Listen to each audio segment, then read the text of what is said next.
Did you miss me? Hey everybody, and welcome back to The Creative Collector. In today's video, we're gonna go over one of the first models from my Patreon that I am doing here on the channel for you. It is the Ultimate Dr. Doom.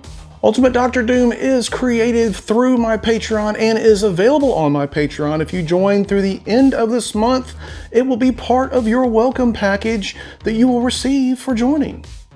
And in this video, I'm going to show you a very simple 3-step process to do shading. More importantly, shading fabric. And I printed this model in a 1/4 scale using the Frozen Sonic Mega 8K printer along with Resin resin.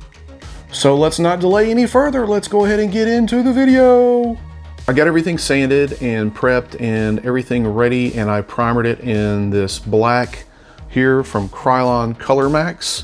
I use this on mostly all my models. I use either a gray or a black. I chose a black on this one here because a lot of these pieces are going to be like a metallic finish, and anytime you use a black primer or anything like that on there, it really enhances the metallic finish on there. And so the hood and cape is all one piece, and it is right here. It is already glued together. It is pretty huge. And because it is printed in 1/4 scale, this base is massive. This is a huge, tall base, exactly like I wanted. The intricacies right here in the architecture of the base is very well detailed. Claudio did an excellent job on sculpting this. And we also have the insignia of Laverdia, I think this is how you pronounce it, which is his home country. And the next thing I'm going to do is I'm going to put this in the paint booth, and I'm going to go ahead and paint it gray. It's going to be a concrete type texture. It has a concrete type texture on it, but I'm going to paint it a gray, and then we're going to do some washes on it and some highlights on it and really make this mother pop. And then we're going to go ahead and we're going to move on to the rest of this, and we're going to do the metallic on the armor, and then this is going to be basically like a green and a gold on the top of it. Now I do have like a gold pen that I want to try out using on this, and let's see if it works. If not, I'll go to the old reliable of the gold paint that I use on all my projects. So we're going to start with that base right there and get that sucker painted. So for the base color, I am going to be using this light gray here from Vallejo. Now I will tell you that if you are planning on adding a dark wash to any of your colors here, a lot of people don't realize this, that if you're going to be using a dark wash over your base paint, you might want to go with a lighter base color, because as you add that dark wash, it's going to make that much darker. So if I were to use a dark gray on this base, it's going to make it almost a black. So that's just kind of like a little tip for the day. If you're going to use black washes or dark colored washes, use a little bit of a lighter color on your base paint. All right, so hold up guys, because this base is just this big, instead of wasting all of that paint, I'm going to use this, craft paint right here, this folk art paint. I'm going to thin this down pretty good, and then I'm going to use that on the base. It's basically the same tone, the same color, and I'll use that on the base. One thing I'm finding out, the bigger I print on things, the more paint that I need to use, especially on bases and stuff. So I'm kind of resorting to this right here because, you know, when you take a bottle like this, that's like $3.99, $3.29, $3.59, $4.99, whatever it is, versus a 67-cent bottle of paint, and I can make this work, it's more economically sound that I use this one versus this one. So I am going to be using this. So let's thin it down, see if we can get it through this airbrush okay, and take it from there. What do you say? Man, as you can see, this base is humongous. It barely fits in my paint booth. So let's go ahead, and I've mixed up my paint, I've thinned it out. Let's see if we can go ahead and get this paint on here. And don't forget, always dust your prints before you start to paint. Here we go.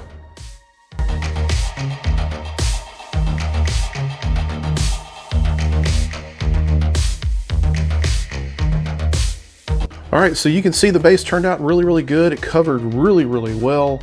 I'm very surprised by this paint, because normally when you put these cheap craft paints on something, it really thins out, the paint separates from the water and everything, and it doesn't go on very well. Normally it takes like several coats, but this one right here, actually I put like 3 coats on it, and that was about it. It did turn out really good. I mean, it covered pretty well. The way I mixed it was I used probably 60% of distilled water and 40% paint, mixed it in a cup, such as this right here. Mix it up in a cup like that and put a little bit of flow improver in there so it wouldn't get too sticky in the airbrush, and then airbrush it on. I did a light mist coat on it first to let it get a little tackiness on there so the paint would adhere a lot better. And again, it didn't bleed or anything like that. I mean, this thing is huge. It almost looks like a freaking cake. I'm your new pastry chef. But I'm super happy how it turned out. Now I can go a billion ways with this base right here. I could go ahead, add a wash to it, and just dry brush it and be done with it. But I mean, there's a lot of here that's standing out, like calling my name to detail this stuff. So I mean, I could put like some gold inlays and stuff on here, do a little bit of gold italic type of posturing here onto all these areas of detail. I can do like some marbling effects or whatever. I got an idea of what I'm gonna do, and I'm just gonna roll with it. So let's go ahead and set this aside, and we're gonna go ahead and start blocking out the body. I think I want to use this gunmetal gray right here for the base of the armor, because the plan is to do a little bit of washing on it and then go back over with it with a chrome type of highlights.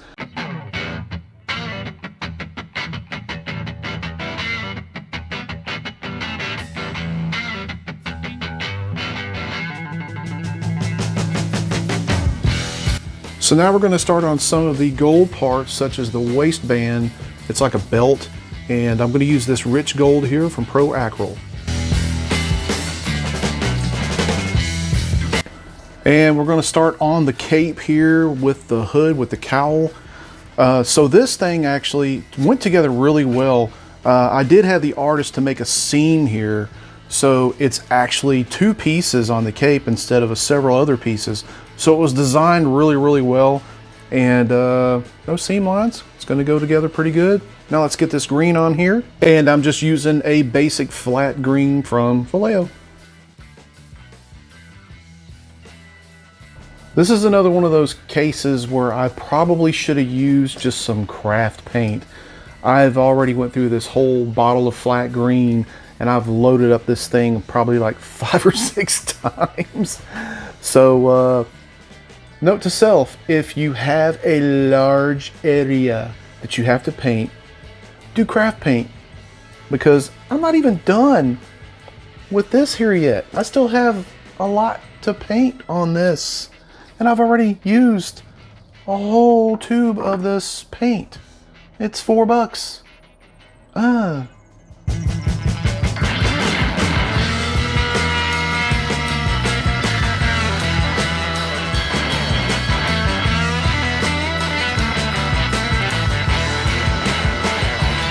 Now I'm just going to go ahead and paint in the little bit of skin tone and the eyes on the Doom mask.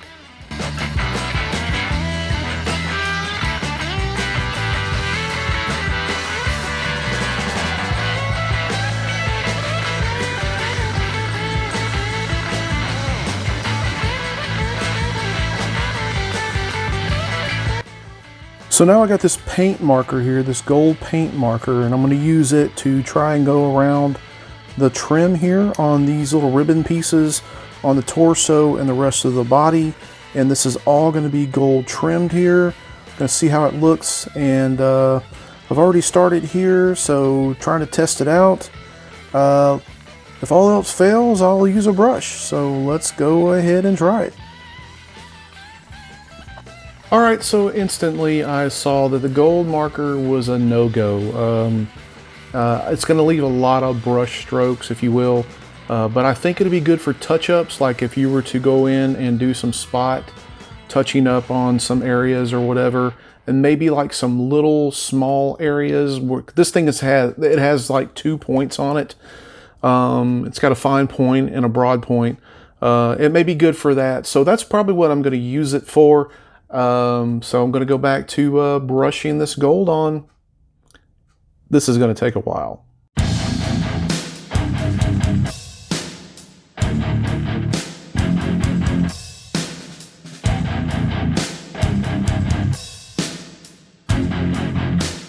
Two hours later.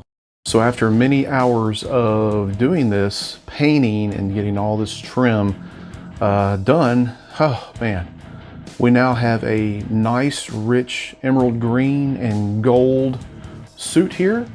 And the cape actually turned out really good as well. I've already got the mask in there. Turned out really, really nice. So all I've got to do left on the body and this is to go back in with some black shadowing like in the folds of the cape, and I'm also going to do a little bit on the legs here. But next what I'm going to do is I'm going to go ahead and add a wash to the arms, and that way it'll get inside a lot of these crevices and cracks and give it a little bit of depth in there, and give it a little bit of weathering. And then after all that's said and done and dried, I'll go back over with a chrome dry brushing to bring out some of those highlights, and it'll make this armor look like armor. All right, so let's go ahead and get started on that wash.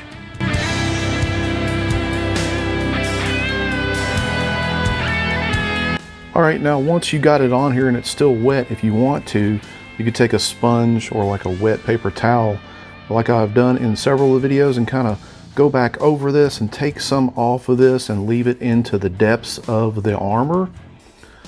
Gives it a nice little oiled, weathered texture to it. And at the same time, it's not going to dull it out too much. And then again, we'll go back over this with some of the chrome dry brushing, and that'll bring that back out, and it'll look really, really nice when we're all done. Once it's all blended, you'll have a lot of depth into those cracks and crevices, and then at the same time your armor will look like it's a little bit worn, a little bit weathered, and it'll look really nice. See how that's coming out? Looking really, really good. See all that depth in there? Really, really, really nice. Love this. And you can do this with a metallic without having to seal it, because the shiny surface is not scratchy and you won't pull any paint off. If you do it with a flat paint, then I recommend going in and sealing it first. That way when you run this across it, it won't pull any of that paint off. So once we do that, we're going to let it dry, and then we're going to do some dry brushing.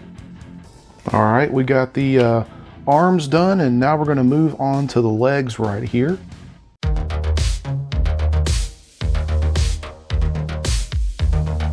Okay, so now that I'm letting all of that dry, I'm going to go ahead and start on the shadowing on the tunic and the skirt here, and on the hood and cape. And the shadows, I'm going to use this dark camo green right here from Pro Acryl.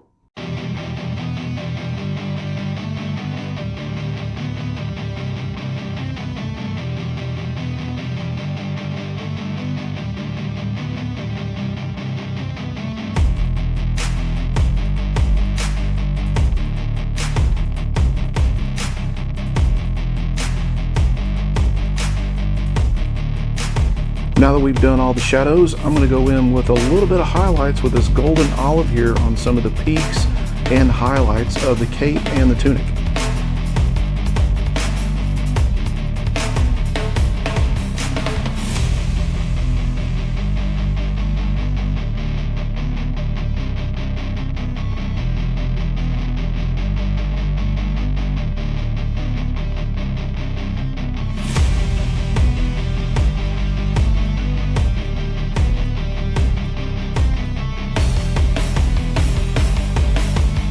Now we got all of our highlighting done, all of our shading done, Look at that gradiency right there. That is awesome. It's got a lot of depth in it, a lot of nice little highlights right there. And it's just a 3-step program. You're just going to put base coat, shadows, and highlights. Nothing fancy, nothing over the top. And you can go in and put a little bit lighter highlights in some of the peak points on it if you want to. But this is an easy way to get some really good gradiencies on this and really good depth, especially when it comes to fabric. Now, you see how it is right now, and I haven't even sealed it yet. And watch how the sealer brings out these gradiencies, brings out these colors, and makes them just pop. I'm getting ready to seal it, and I'll show you what it looks like afterwards. All right, and here it is after being sealed. Man, that color, that green just pops. You can see the highlights really good. You could see the shadows really good. It did dull out the gold, but that's okay because we're going to go back and dry brush that with some more gold to really enhance that, make it come out. And that turned out really good. Now, the thing that it does is, because of the way the texture is on the fabric, it almost tricks the eye into making making it look like there's more depth in it than what it has. And so when you do this method, which is very simple, everybody does it, but I just try to show you in a more simpler terms of doing it. It just really enhances it, makes it look really just like really like live fabric, like real fabric, and turned out really nice. Let's see how the cape turned out. So here is the cape. As you can see, those colors really popped. Those highlights really just come off the charts, especially up here on the cowl. Just looks awesome. I mean, just enhanced really big time. Even on the inside right here, where you're really not going to be able to see a lot of that, but see how that texture comes out? See how that the squares are? It just makes it just really pop. And some of this you're not going to be able to see because it is going to be on the actual body itself. But all in all, I mean, you can see those textures just really come out. And if you're wanting to know what I'm using this right here. Nothing fancy. I found it at a hardware store. You can get it at Lowe's. You can also get it online at Amazon. About $7 or $8 a can, depending on where you get it. This is the flat finish. But yeah, this is the results of it. So now what we're going to do is we're going to go back and we're going to highlight some of that gold. And then we're going to start highlighting some of the metal here, making it come out a little bit more. And I'm going to show you one more trick in order to brighten that up a little bit. And for doing some of the chrome highlights, I'm going to use this Model Air Chrome here from Vallejo.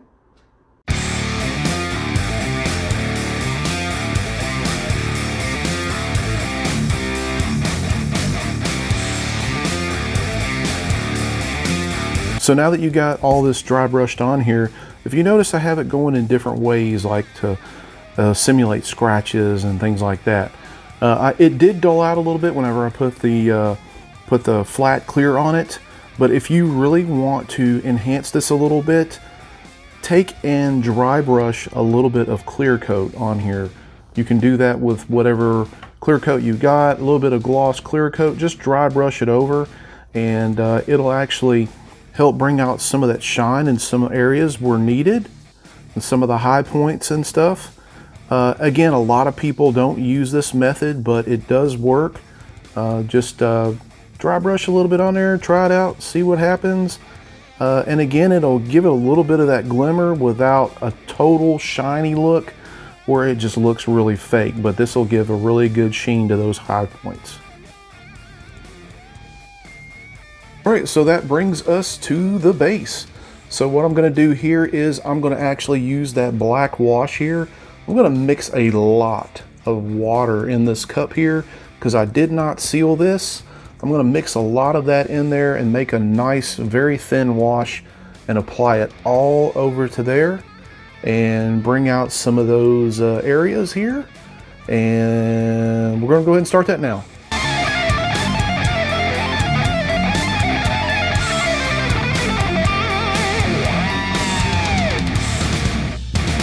Now we get to paint the Iron Man head that lays in Doom's hand. And the front of the mask, we're going to use this bright gold right here.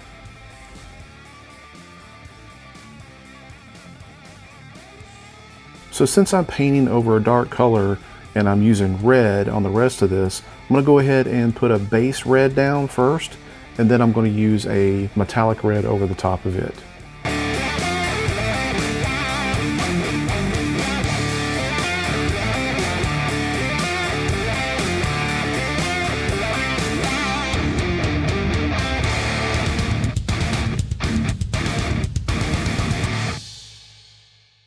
All right, and I got it coated there with the base red.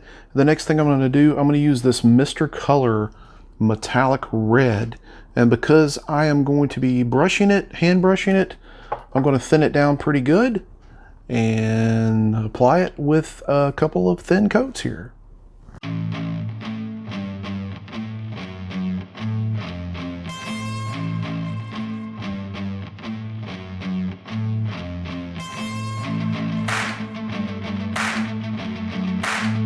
And after about 3 coats, we have the metallic red on there and the gold.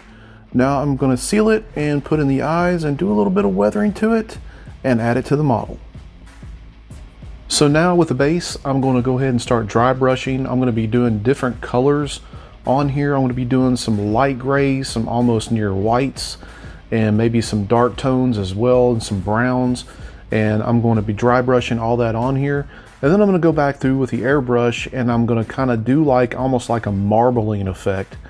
That'll give it some really neat characteristics to it and make it more look a little bit ornate with all these nice little architectural designs and intricacies in here. And this model is just about finished.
As you can see, this thing is pretty daggum big, and it has got a huge base with it as well. Very well detailed. This model was sculpted by Claudio Rosa. And again, if you're looking for a Patreon to join with some really killer models, look me up. My link is below in the description. And I do want to take this time out to thank all of my Patreon members. Without them, these videos probably wouldn't be possible. And as always, everybody, stay safe out there. Get out and create something. Print, prep, paint, repeat. And don't forget to visit my Patreon. And until the next video, we'll see you. Hey, and don't forget, you got till the end of the month to get that 3-model welcome package just for joining up for new members only. And you don't want to miss out on what all I got this month. Go and check out the link below in the description and see what I have put out so far. And check out the models for the month. See you next time.